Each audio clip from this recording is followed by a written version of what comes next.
Hello दोस्तों, आप सभी का बहुत बहुत स्वागत है हमारे यूट्यूब चैनल पर। जो कर्मचारी या अधिकारी सेवानिवृत्त हो चुके हैं या सर्विस में रहते हुए उनकी मृत्यु हो गई है, तो उनको हम मानव संपदा पोर्टल पे कैसे अपडेट करेंगे, कैसे दिखाएंगे सर उनकी हिस्ट्री में कि ये सेवानिवृत्त हो चुके हैं या मृत्यु हो चुके हैं। तो उसको इसी वीडियो में हम आपको स्टेप बाय स्टेप बताएंगे। तो इस वीडियो को आप शुरू से अंत तक अवश्य देखिएगा, लेकिन उससे पहले आप हमारे चैनल को सब्सक्राइब कर लीजिए अगर आप इस पे पहली बार आए हैं। तो चलिए हम वीडियो को आगे बढ़ाते हैं। तो आप सबसे पहले मानव संपदा की पोर्टल पे आ जाएंगे।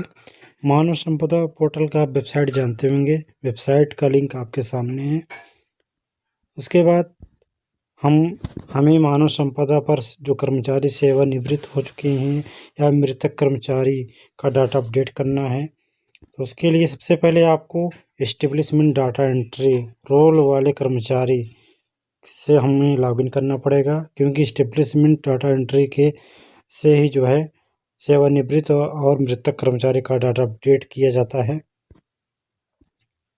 तो सबसे पहले आप एस्टेब्लिशमेंट डाटा एंट्री का जो कार्य कर रहे हैं उनकी लॉगिन आईडी से लॉगिन किया जाएगा। जब आप लॉगिन करेंगे तो सर्विस बुक आपको दिख रही है। सर्विस बुक में आप फील्ड सर्विस बुक पे क्लिक करेंगे। फील्ड सर्विस बुक पे क्लिक करने के बाद जिस कार्मिक को आपको सेवानिवृत्त करना या मृत कर्मचारी अगर है तो मृत कर्मचारी को सेलेक्ट करें।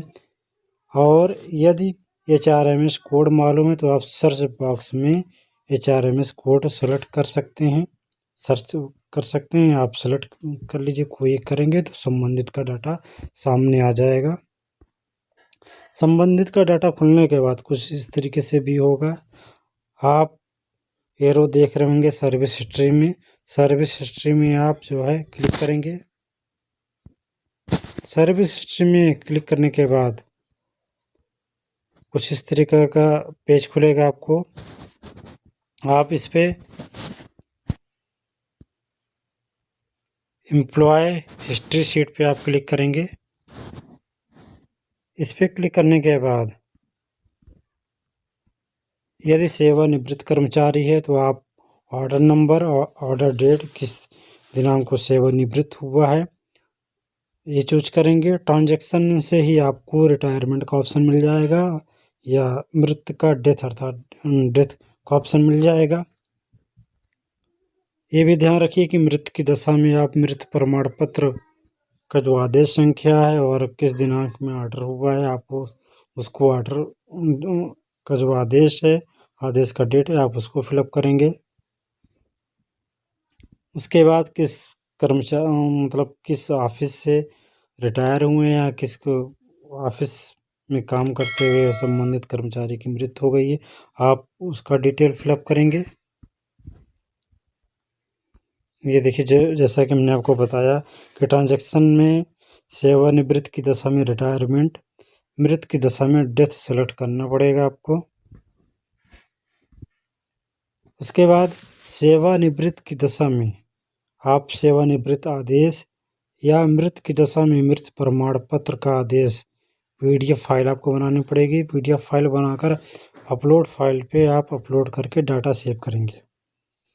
ये कंपलसरी नहीं फ़िलहाल अपलोड फाइल, लेकिन आप अगर है तो आप अपलोड कर सकते हैं। डाटा सेव करने के बाद नीचे एक पट्टी में वेरीफायर है तो सबमिट करने का ऑप्शन आएगा, वहाँ से आप सबमिट करें। इसके बाद आप लॉग आउट कर सकते हैं। इसके बाद आप एस्टेब्लिशमेंट वेरीफाइंग ऑफिसर जो होगा, एस्टेब्लिशमेंट वेरीफाइंग की लॉगिन आईडी से लॉगिन करना पड़ेगा। उसके बाद एस्टेब्लिशमेंट वेरीफाइंग ऑफिसर जो भी होगा वह अपनी सर्विस बुक में जाके सर्विस बुक वेरिफिकेशन सिलेक्ट करना पड़ेगा। तत्पश्चात वेरीफाई सर्विस बुक पे क्लिक करेगा।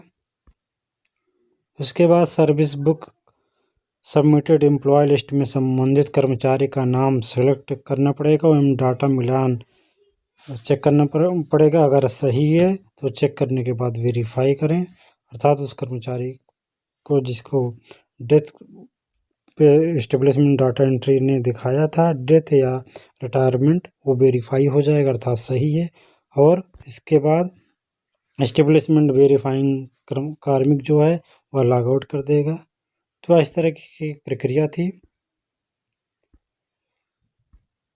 तो चाहे तो आप चेक भी कर सकते हैं कि संबंधित कार्मिक जो है डेथ में हुआ है या मतलब डेथ आपने जो दिखाया या आपने रिटायरमेंट दिखाया हुआ कर्मचारी का डाटा शो कर रहा है कि नहीं शो कर रहा है। तो आप एस्टेब्लिशमेंट डाटा एंट्री से आप लॉगिन करेंगे। लॉगिन करने के बाद आप सर्विस बुक पे आप क्लिक करेंगे। सर्विस बुक में आप चेक करेंगे संबंधित कर्मचारी का या सेवानिवृत्त कर्मचारी या मृत कर्मचारी का नाम है कि नहीं। यदि नाम नहीं है तो आप समझ लेंगे कि सेवानिवृत्त कर्मचारी का या मृत कर्मचारी का डाटा चला गया है। तो यह वीडियो आपको कैसे लगी हमें कमेंट बॉक्स में अवश्य बताइए। यदि आपके कोई सुझाव कोई प्रश्न हो तो वह भी आप हमसे शेयर कीजिए। और यदि आप इस चैनल पे पहली बार आएँ तो आप हमारा चैनल सब्सक्राइब कर लीजिए। चलिए फिर किसी वीडियो में मिलेंगे, तब तक के लिए बाय।